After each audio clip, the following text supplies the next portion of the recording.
You say there's nothing to hide, and there is nothing to change. Just look into my eyes. Une griffe de dinosaures, des pantoufles de luxe, des ados qui font des bons petits plats à leurs parents et un film dont vous êtes le héros. Bienvenue à Angoulême pour ce nouveau numéro d'Itinéraire Bis.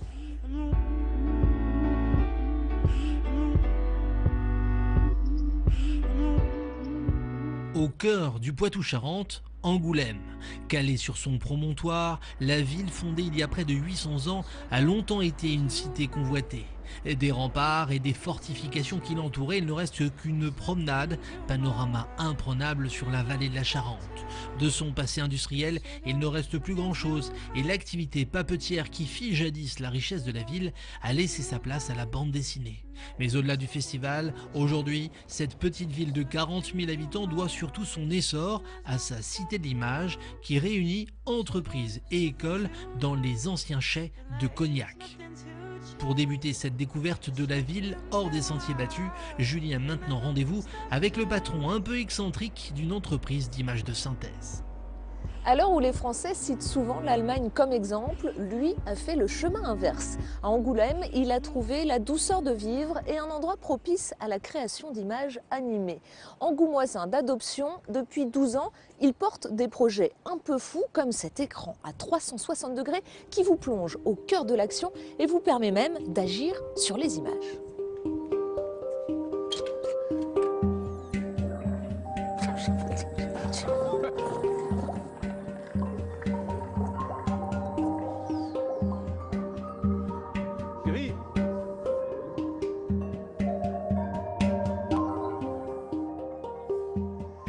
Bonjour Andreas.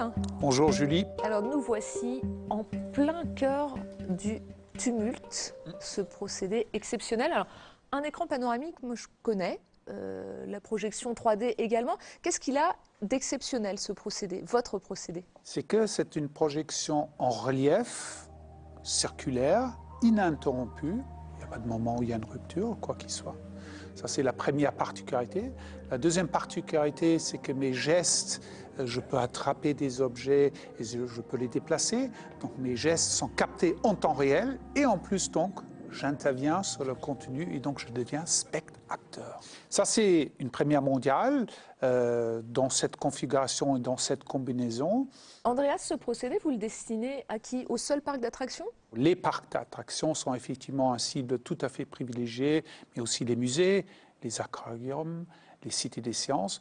Donc partout là où on utilise des nouvelles technologies pour apprendre, pour aussi divertir. Il y a un deuxième type de marché qui sont donc les marchés des simulateurs, que ce soit industriel, que ce soit militaire. On pourrait faire des entraînements dans des zones dangereuses.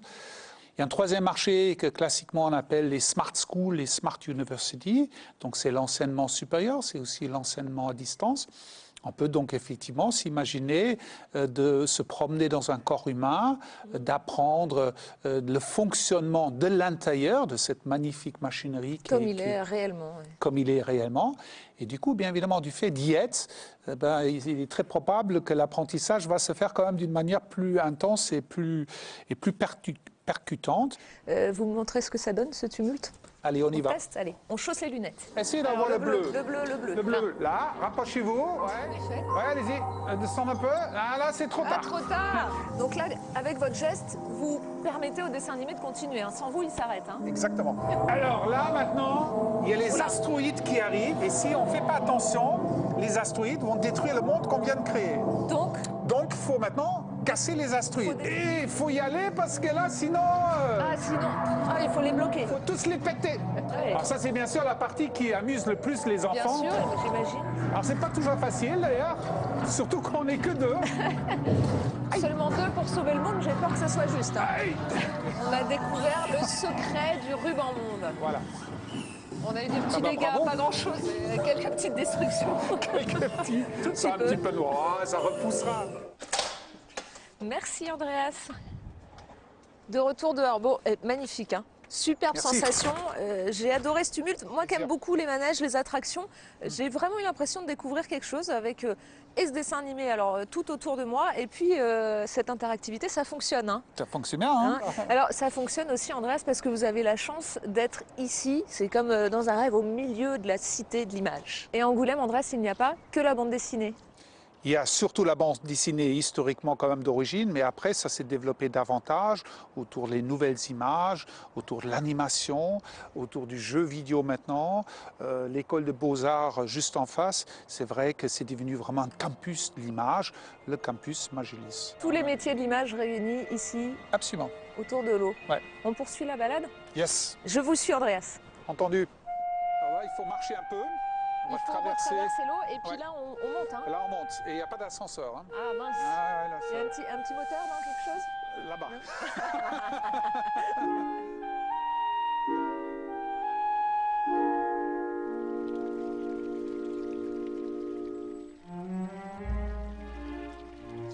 Alors vous êtes fils de diplomate, vous avez vécu dans les plus grandes capitales du monde entier et vous êtes venu vous installer ici dans une toute petite ville à Angoulême. Pourquoi? La qualité de vie, la douceur de vie qui est quand même très propice à la création, qui est absolument important. C'est le balcon du sud-ouest. On est, C'est on vrai est que c'est près pas de la mer. désagréable. On est près de la mer. On a un patrimoine urbanistiquement parlant qui est absolument magnifique. Vous aimez, Andrés, flâner dans ces ruelles du centre-ville? Donc, Ah, les chais en bas, où on était c'est tout à l'heure. superbe. Voilà, on voit le pôle image là, Voilà, juste le en pôle dessous, image, hein, les d'où on différentes vient. écoles, avec une Charente qui est plutôt haute en ce moment. C'est superbe. Hein. Et puis, Pas mal, ça, non ouais, l'eau et puis c'est la chance. Et puis en plus, on est à 100 km. Merci beaucoup, Andreas. Nous, on a été à la rencontre des habitants pour voir si, comme vous, ils étaient attachés à leur ville. Ouais, assez sympa. Une belle ville. C'est franchement assez sympa, c'est vivant. Je suis partie, je suis revenue et tous les gens qui partent, il y a pas mal de gens qui reviennent en fait. Mais les gens qui viennent disent que c'est très agréable et que c'est mignon comme ville parce que justement tout le monde se connaît et que c'est... Voilà, je savais qu'il fallait pas faire la question tout de suite. Ça évoque quoi? C'est une ville riche par son architecture, riche par sa culture, riche par l'histoire de Marguerite de Valois. Mais ceux qui y vivent trouvent que c'est pas assez vivant. Et les Charentais sont des gens très calmes. Je préfère d'autres villes, on va dire. Comme, je sais pas, par exemple, Rouen.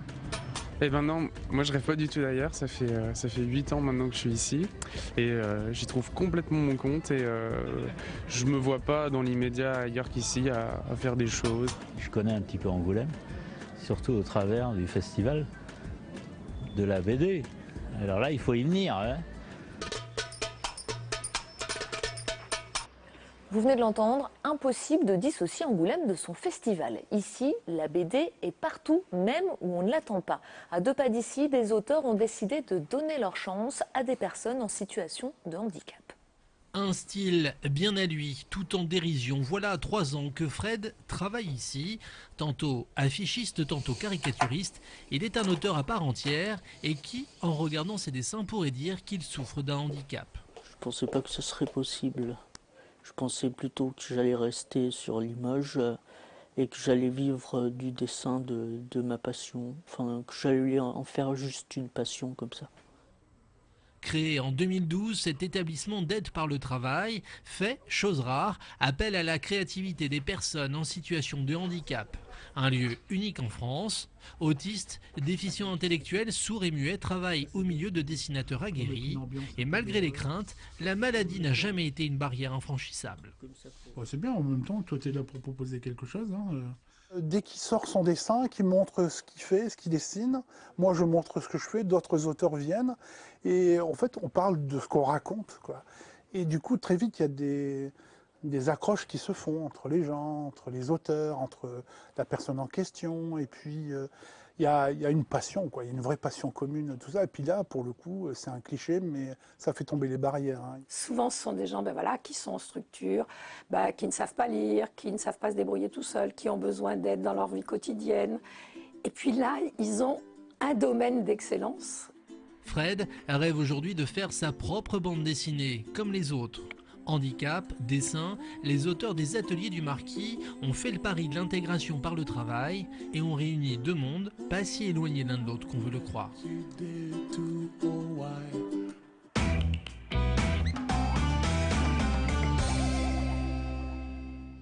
Adossé à la cathédrale Saint-Pierre d'Angoulême, direction maintenant le petit musée de la ville, connu pour ses collections de fossiles de dinosaures et son archéologue. Julie a maintenant rendez-vous avec Jean-François Tournepiche.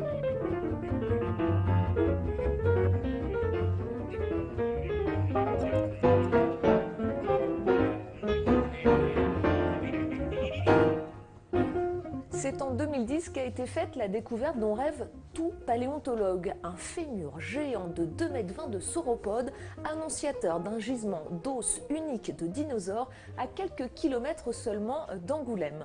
J'entre maintenant dans la machine à remonter le temps pour un saut dans le passé de 130 millions d'années.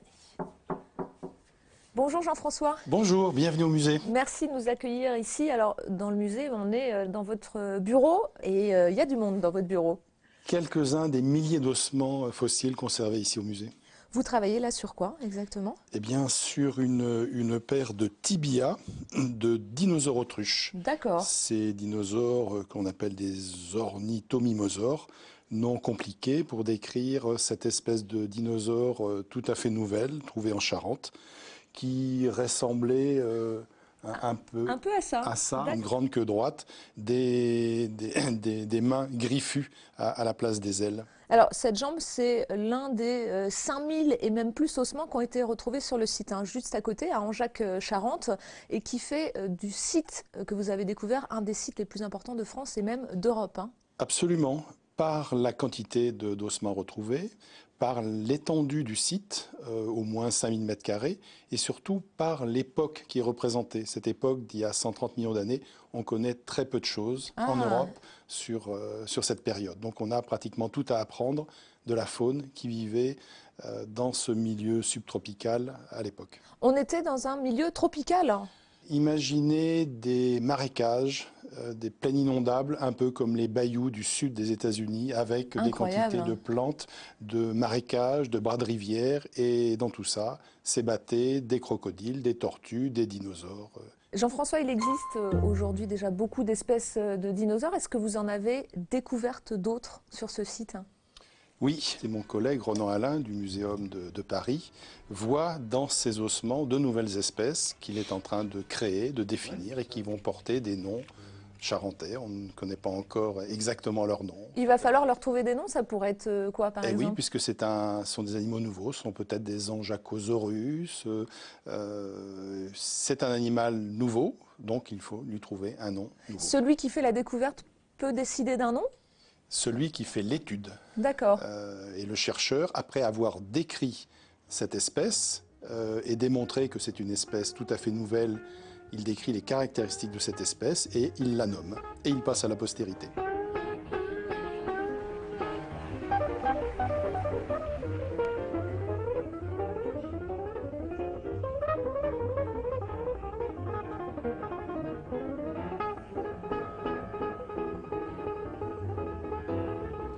Moi, je le préfère sur cette face. Je la trouve plus jolie.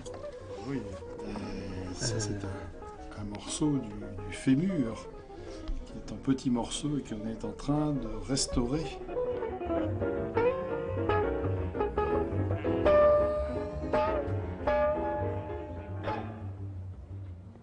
Jean-François, on a quitté les bureaux, on est au sein du musée, il est magnifique. C'est l'ancien musée des Beaux-Arts d'Angoulême, c'est ça ? Oui, qui s'appelle maintenant le musée d'Angoulême, puisqu'en fait, il réunit des collections très diverses, des beaux-arts, une grosse collection provenant d'Afrique et d'Océanie, et puis bien sûr le patrimoine archéologique et paléontologique de la Charente, qui est extrêmement riche. Jean-François, vous êtes paléontologue, vous avez découvert cette passion pour ce métier à peine 10 ans. Quand vous voyez des enfants venir sur le chantier, fouiller avec leurs petites mains, ça vous fait quoi ? Une émotion extraordinaire. Il faut voir le regard d'un enfant lorsqu'il voit un os de dinosaure et on lui dit « tu peux toucher cet os de dinosaure ». Il nous regarde avec des yeux émerveillés et le soir, on a des échos des parents.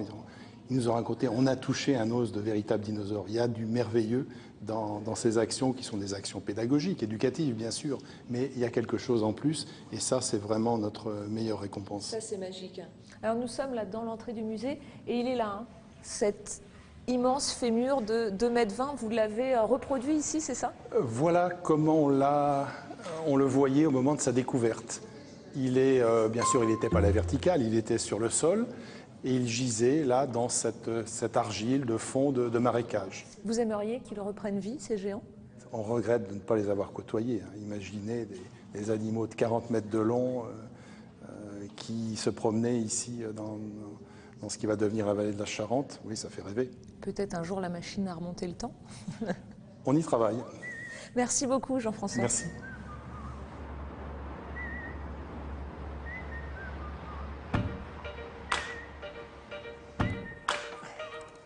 C'est l'autre star de la ville. Au début du XXe siècle, la production de charentaise faisait travailler près de 80 000 personnes dans la région. Concurrencée par la production chinoise, la reine des pantoufles a été contrainte de s'adapter et de changer de look pour ne pas accuser le coup de pompe.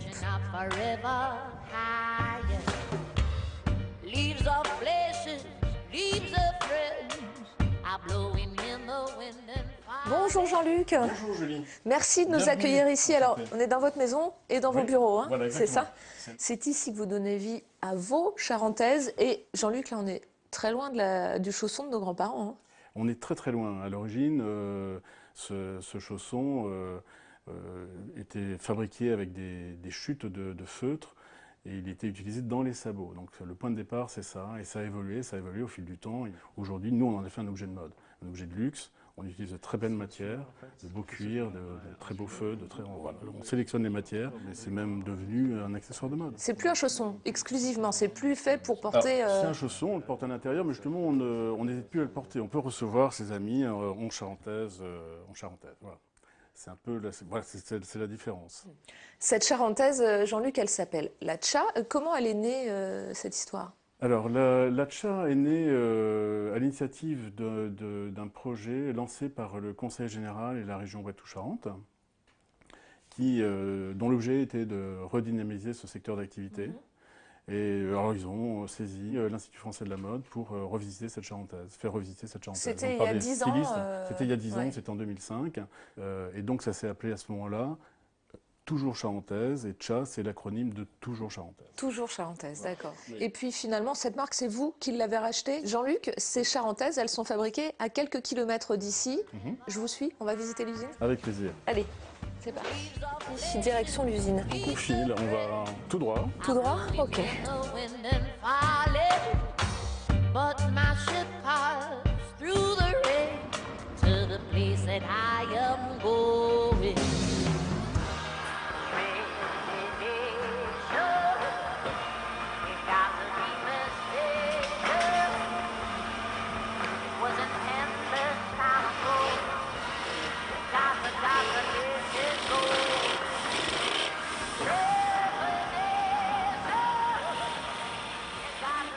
Alors là, on est dans l'usine de Gorce, c'est ça? Bonjour. Bonjour. Bonjour Patrick. Bonjour. Alors c'est ici que le secret de la charentaise Tcha voilà, va se mettre en route. Exactement. Vous Patrick, vous êtes le patronnier, c'est quoi? C'est celui qui donne naissance? Je suis patronnier, metteur au point, c'est-à-dire que quand on me donne un modèle à faire, je l'adapte parfaitement pour que la fabrication n'ait pas de problème. Une charentaise new look, ça vous faisait rêver? Ah ben justement, quand Jean-Luc m'a expliqué son projet, j'ai vu ce que c'était, j'ai dit pas de problème, je fonce. Pourquoi? Tête baissée, mais pourquoi? Parce que de la charentaise haut de gamme, il y en a très très peu. Et le secret, le grand secret de la charentaise, c'est le cousu retourné. Voilà. Expliquez-nous, qu'est-ce que c'est? Eh bien, le cousu retourné, rien que l'expression veut dire ce que ça veut dire, c'est-à-dire qu'on monte la chaussure à l'envers, elle est cousue à l'envers, et on la retourne ensuite pour la mettre à l'endroit. Voilà. Nathalie, donc Nathalie, elle va vous montrer comment elle procède.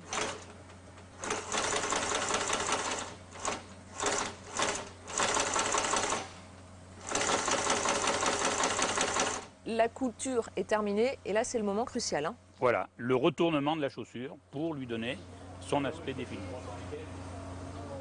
C'est le secret de fabrication de la charentaise. C'est quoi l'intérêt de cousu retourné? Qu'est-ce que ça apporte? Le confort, déjà. L'aspect brut. Et aucun usage de colle, j'ajouterais aussi. En plus. Pas de colle. Pas de colle. Ça, c'est important. Très important. Pas de colle, pas de solvant. Aucun produit chimique. Très important aussi. 100% Tout recyclable. naturel. Tout 100% recyclable. naturel. Dessous latex, donc latex c'est du caoutchouc pur. La semelle de la laine pure. Le dessus de la laine pure. Et ce qu'on met à l'intérieur, c'est de la laine pure. Et le fil, c'est du coton. Donc tous des produits nobles. Alors, c'est la petite photo c'est la souvenir. photo, Prenez la rouge aussi. Voilà. On montre bien Sacha. Elle est à l'envers. Bah non, une à l'envers, une à l'endroit. Ben voilà, tiens, fais comme ça. Bon, alors on a un pied gauche et un pied droit là, on est bon. Ils comprennent pas. Sourire. Tcha.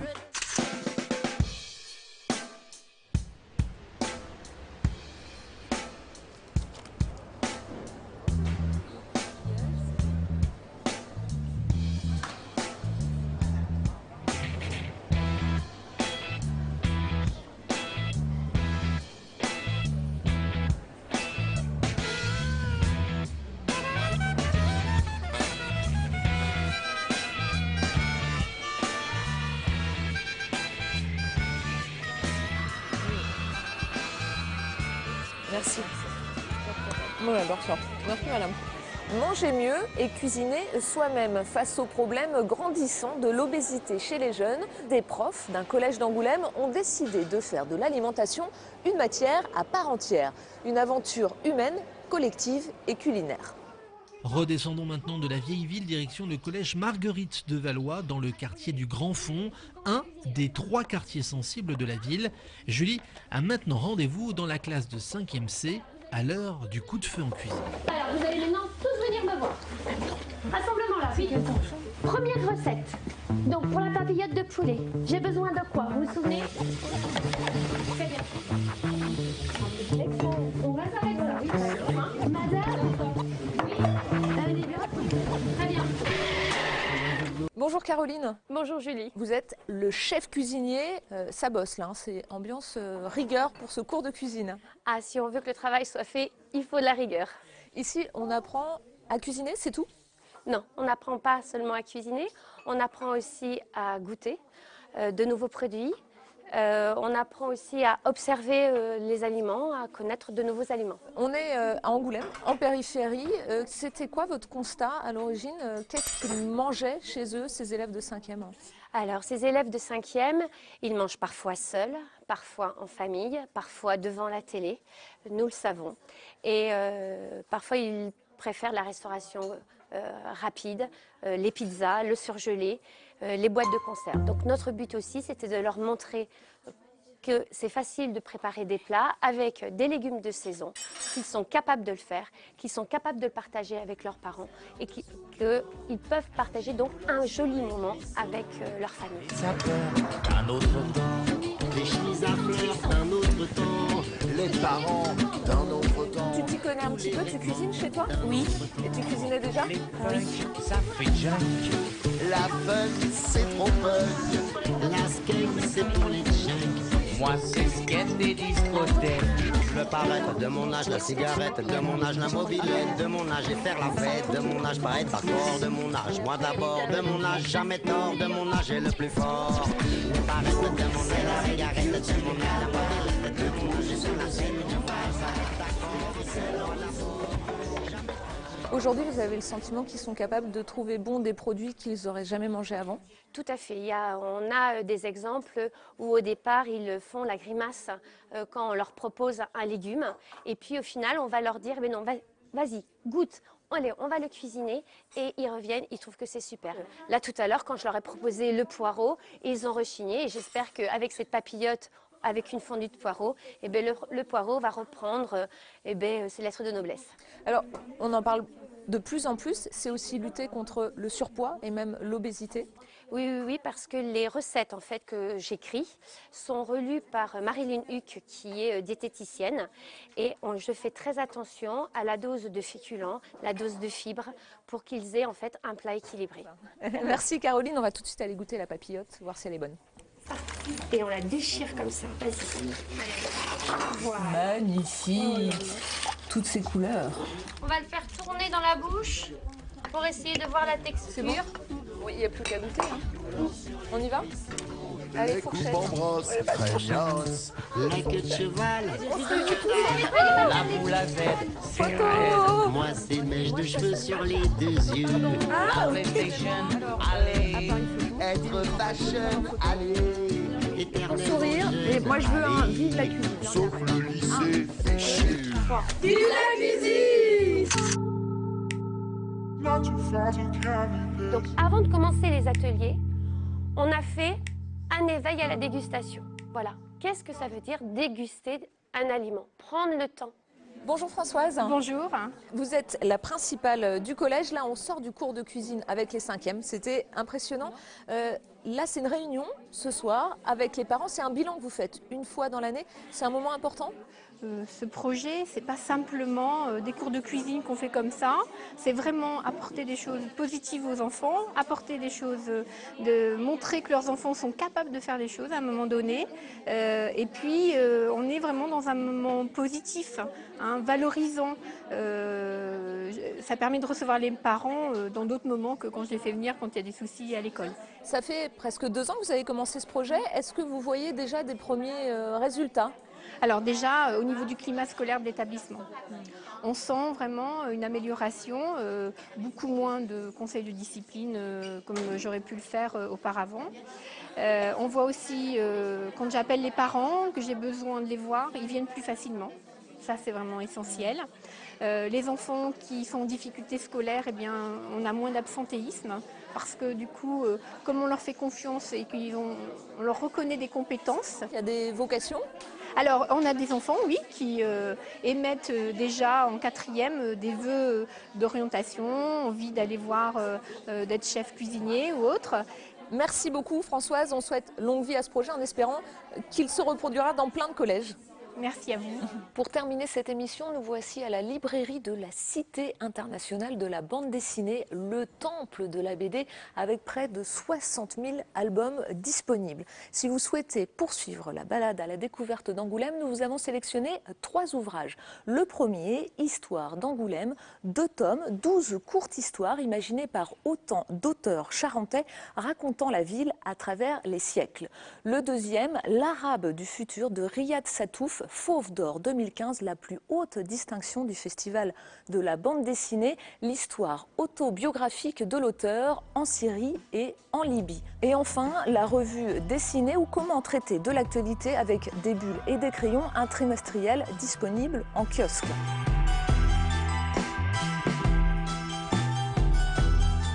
On se quitte sur ces images de la Charente, un fleuve long de 380 km dont l'estuaire est classé. A très bientôt pour une nouvelle balade dans une France inattendue.